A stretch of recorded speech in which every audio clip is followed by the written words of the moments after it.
کہ ہو سکتا تھا کہ کوئی بندہ دعائیں بھی نہ مانگتے، وقت روزہ رکھ لے، تو اللہ رب العزت نے ان کے لیے ایک اور معاملہ کیا کہ رمضان مبارک میں ایک رات ایسی بنا دی، فرمایا لیلۃ القدر خیر من الف شہر،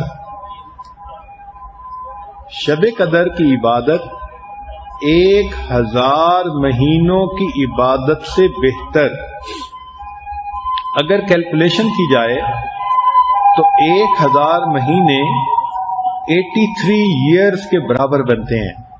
گویا جس خوش نصیب عورت نے شب قدر کی عبادت کر لی، اس کو 83 ایئرز عبادت کرنے کا ثواب مل گیا۔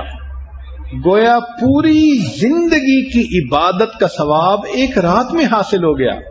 یا اللہ، یہ کام کتنا آسان! مگر پھر بندہ سوچتا ہے کہ سال کے 365 دن اور 365 راتیں، تو ہم تو اتنا نہیں جاگ سکتے کہ شب قدر کو تلاش کریں۔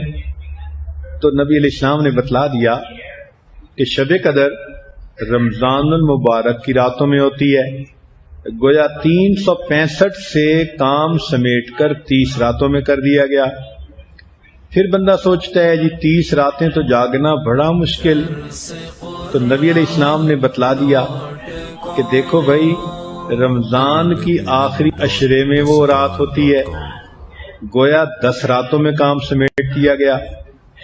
پھر ذہن سوچتا ہے کہ ہم تو بہت کمزور ہیں، 10 راتیں جاگنا بھی مشکل، تو نبی علیہ السلام نے اور گیس لگا دیا، فرمایا کہ آخری عشرے کی طاق راتوں میں تلاش کرو۔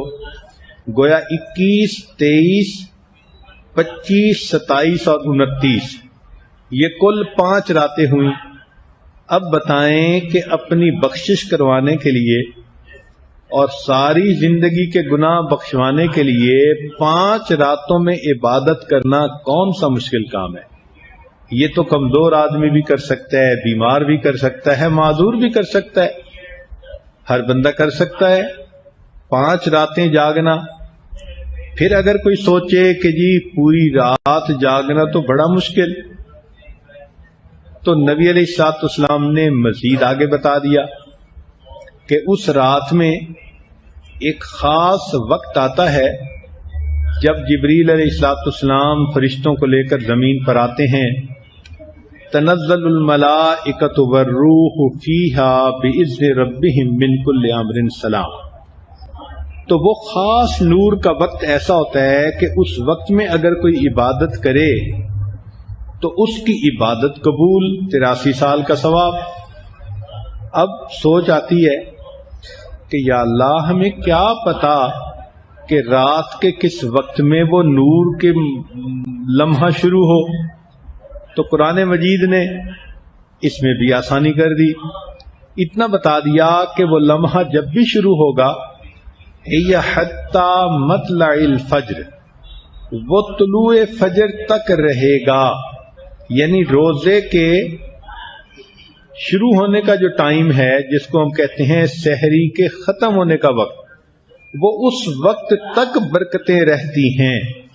تو یہاں سے معلوم ہوا کہ اگر ہم آخری عشرے کی راتوں میں سحری وقت ختم ہونے سے آدھا گھنٹہ پہلے ختم کر لیں اور آدھے گھنٹے میں ہم چند رکعت نفل پڑھ لیں، استغفار کر لیں، کلمہ پڑھ لیں، قرآن مجید پڑھ لیں اور پھر اللہ تعالیٰ سے دعا مانگ لیں، تو معلوم ہوا کہ وہ جو بھی کوئی رات ہوگی اس کی برکت جب بھی شروع ہوگی تو اس نے طلوع فجر تک تو رہنا ہی ہے۔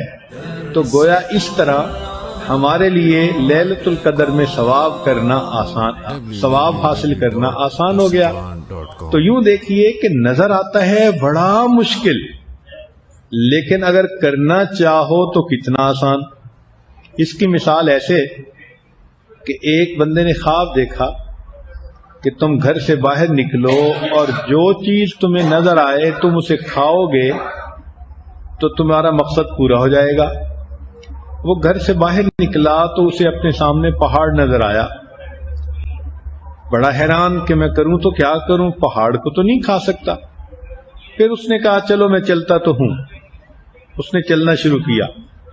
اب جیسے جیسے چلتا گیا وہ چیز چھوٹی ہوتی گئی، حتیٰ کہ جب اس کے قریب پہنچا تو وہ گڑ کی چھوٹی سی ڈلی تھی، اس نے اٹھا کے منہ میں ڈال لی۔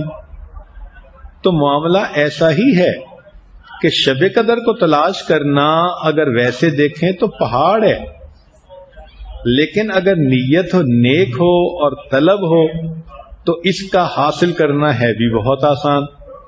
دعا ہے کہ اللہ تعالی ہم سب کو لیلۃ القدر میں عبادت کا ثواب عطا فرمائے۔ لیکن ایک چیز یاد رکھیں کہ لیلۃ القدر میں اور گناہوں کی تو بخشش ہو جاتی ہے، چند گناہوں کی بخشش نہیں ہوتی۔ ان میں ایک شراب پینے والا، دوسرا ماں باپ کی نافرمانی کرنے والا، تیسرا دل کے اندر کینہ رکھنے والا۔ اب یہ جو کینہ رکھنے والا گناہ ہے یہ بہت عام ہے۔ کینے کا مطلب یہ ہوتا ہے کہ دل میں دشمنی، بیر، حسد کسی کے بارے میں رکھنا۔ مردوں میں بھی یہ چیز بہت ہوتی ہے اور عورتوں میں اس سے بھی زیادہ ہوتی ہے۔ ساس ہوگی تو بہو کے بارے میں، بہو ہوگی تو ساس کے بارے میں، اور اسی طرح بھائی بھائی کے دل میں کینہ، بہن بہن کے دل میں۔ آج کل شیطان نے کچھ معاملات ایسے ہمارے الجھا دیے کہ جتنے قریبی رشتے ہیں ان میں اتنی پیچیدگیاں پیدا کر دی۔ تو دلوں کے اندر یہ جو کھوٹ آ گیا، اس کی وجہ سے انسان کی پھر بخشش نہیں ہوتی۔ چنانچہ نبی علیہ الصلوۃ والسلام نے ایک مجلس میں فرمایا کہ جس کے دل میں کینہ ہوگا اس کی بخشش نہیں ہوگی۔ ایک نوجوان کھڑا ہوا، اس نے کہا اللہ کے نبی صلی اللہ علیہ وسلم، میرے دل میں خالہ کے بارے میں ایک بات ہے جو نکلتی نہیں۔ فرمایا جب تک دل سے نہیں نکالو گے بخشش نہیں ہوگی۔ تو وہ نوجوان صحابی گئے، خالہ سے جا کر معافی مانگی، صلح و صفائی کی، واپس آئے تو نبی علیہ السلام نے فرمایا کہ اب اللہ تعالیٰ تمہاری گناہوں کی بخشش فرما دیں گے۔ تو ہمیں بھی چاہیے کہ رمضان مبارک کے ان راتوں میں اگر ہمارے دل میں کسی کے بارے میں کوئی رنجش ہے بھی تو ہم معاف کر دیں۔ بھئی اللہ رب العزت نے بھی تو ہمیں معاف کرنا ہے نا، تو اس معافی کے بدلے اگر ہم معاف کر دیں تو یہ کام کتنا آسان ہے کہ اللہ بس آپ سے ہم معافی چاہتے ہیں، آپ ہمیں معاف کر دیجئے، اور آپ کے بندوں کے بارے میں جو ہمارے دل میں رنجشیں ہیں ہم ختم کر دیتے ہیں۔ تو یہ ایک سودا کرنے والا ہے جس کو کر لینا چاہیے۔ اور ایک قطع رحمی کرنے والے کی بھی بخشش نہیں ہوتی۔ قطع رحمی کرنے سے مراد یہ کہ جو رشتے ناطے توڑتا ہے۔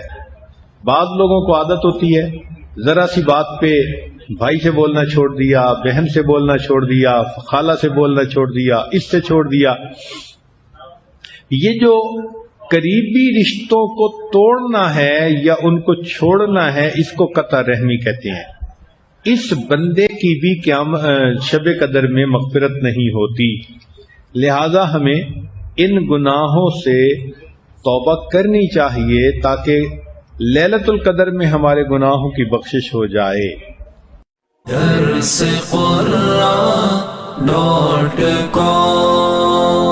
www.darsequran.com